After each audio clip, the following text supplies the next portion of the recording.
Who's talking? The camera? Oh, I'm sorry.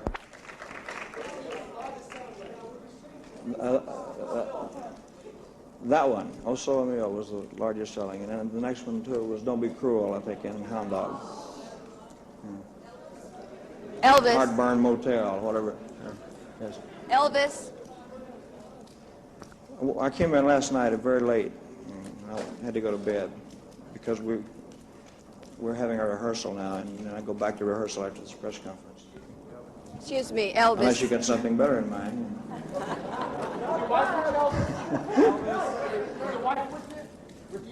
No, she's not. You mentioned earlier, Elvis, the shortage. You mentioned earlier, Elvis, the shortage of recording material. There's just been a suit filed in Nashville, Tennessee, by Nashville songwriters against the major recording companies, saying that they're not given a fair chance. In your estimation and in your knowledge, are the songwriters, independent songwriters, given a fair chance with major recording companies? I don't think so. I think that there's so many companies, everybody becomes independent. Once they have one hit record, they form their own company. And there's so many. And also the people who write them are starting to record their own songs. And that's why I say it's very difficult to get good material. From independent songwriters? Yeah. You own publishing houses yourself, do you? Yes, I'm in a publishing firm. But I'll take songs from anywhere, or from anybody if they're good. It doesn't have to be in my company. It could be just completely an unknown person, or just anybody that writes a song. If they can get it to me, if it's good, I'll do it.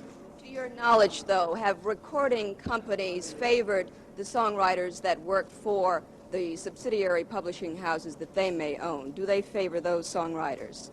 Well, probably so. Probably so. And being honest, I would have to say yeah. In terms of the suit that's been filed, houses. Honey, I'm really not aware of this particular suit that you're talking about, so I can't answer you accurately. I don't even know the details about it. I went to Hawaii to get a tan for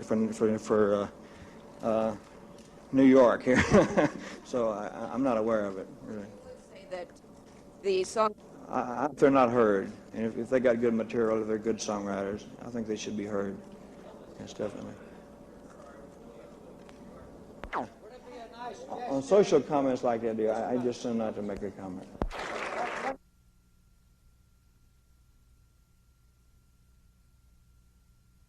Yeah. This record. Show off.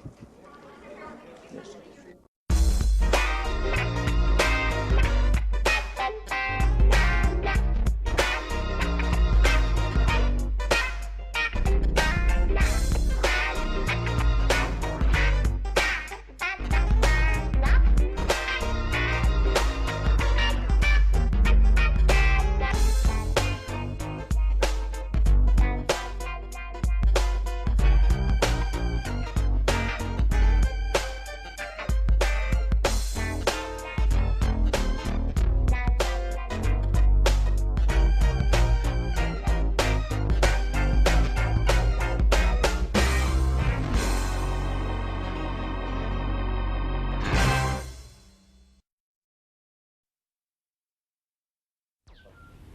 I can't tie that damn thing, man. It's like tying a bed sheet.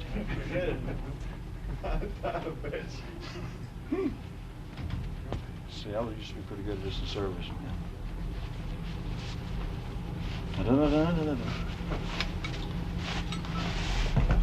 Uh-oh, there's one of the buttons. Looks like your tongue after an hour of rehearsal. Look at the size of the thing. Buttons falling off. Buttons falling off. No, it looks like the cover of a mattress. That's what it is. That'd be great to wear on stage. Would be nice. Be different. Sure would be good.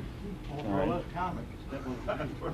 A hunk of burning love. There you go. That ain't bad. It's on backwards, wasn't it? Okay, ready? Now what I do? Now we get some big shoes to put that hat on. Kill the sound, Carrie, will you? Kill the sound.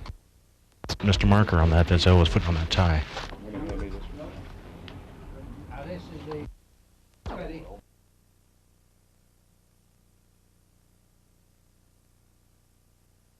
Stand by. You ready, George? Anytime. Roll camera. We're rolling. Elvis, on behalf of RCA Records, I want to present you with your Madison Square Garden Gold Award album. Thank you. Thank you And very it's much. fast. Yes, it's Also- it's unbelievable. Beautiful. Thank you very much. As a little bonus, here is your gold single record for The Wonder of You. That's great. Thank you. That's beautiful. Just great. Well, this one came out fast, didn't it? That's very fast. It's really nice. It's really great. Okay,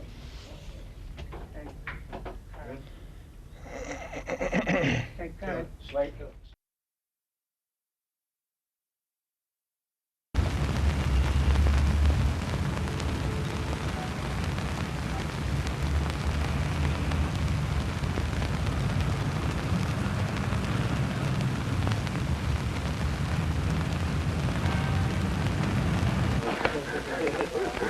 I'm still on, I'm on stage.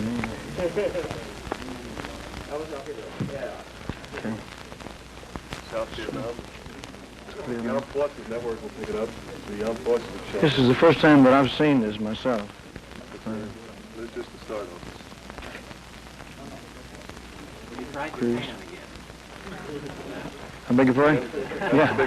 Okay.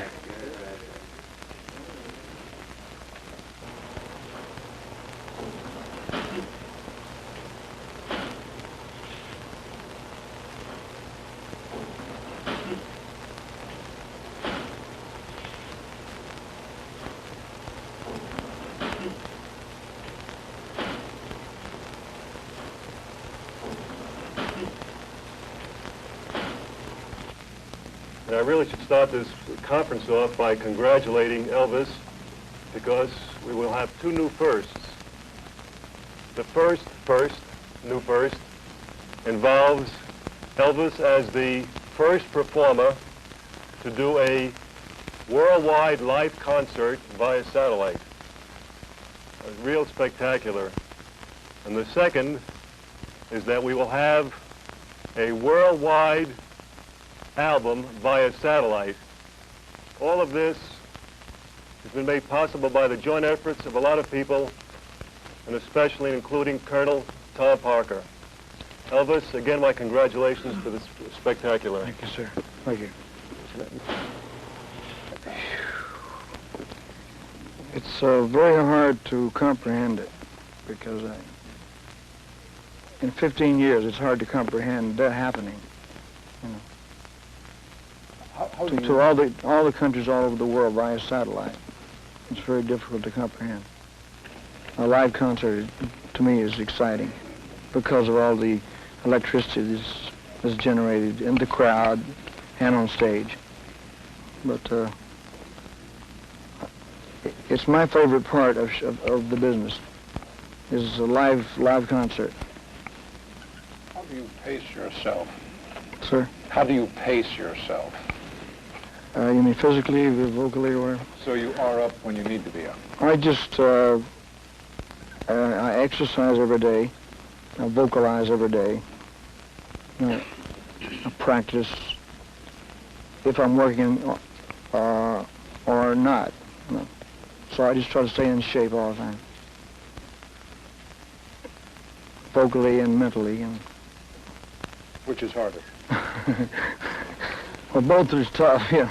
You got to work at them, but I don't mind it, you know. It's worth it. I must say this about when we first approached the various countries around the world, Elvis is certainly the only performer that could do this today. He is well known in every country that we have taught, in fact, in every country in the world, and the acceptance was just fantastic. It wasn't a case of any selling, because, you know, he's been in demand for live performances around the world, but you just can't do this, so this is the way of approaching it. But the acceptance exceeded all of our expectations, Elvis. Thank you very much. That's very nice, sir.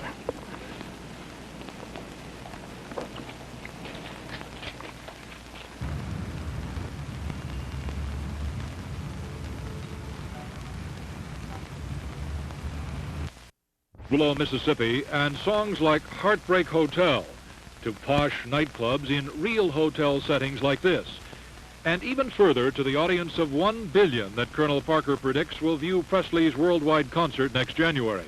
Sincere. Presley joined RCA Record President Rocco Laganestra to announce the concert, and nearby, as he always is, just out of camera range, Colonel Tom Parker, there, in the hat, real flesh and blood, just like the image he created, Elvis Presley, who talked about the evolution of that image. Well, now they shoot me all the way, see, so just the waist down. Now, but I would like to think that I have improved as an entertainer, and I like to get the rapport with an audience, because it's a give and take thing. If you can do that, it works. You know, if the artist or whoever is performing can get that kind of rapport going with the audience, then it pays off. It's good, you know. But do you feel that you have more of that rapport now than you did 15 years ago? I couldn't answer that. I really couldn't. Most of Elvis Presley's early music contemporaries are now merely footnotes in the history of rock and roll, or resurrected in some nostalgic gathering. That's because they didn't have the one thing that Elvis Presley had, Colonel Tom Parker, the shrewdest manager in the business. Jim Brown, KNBC News, Las Vegas.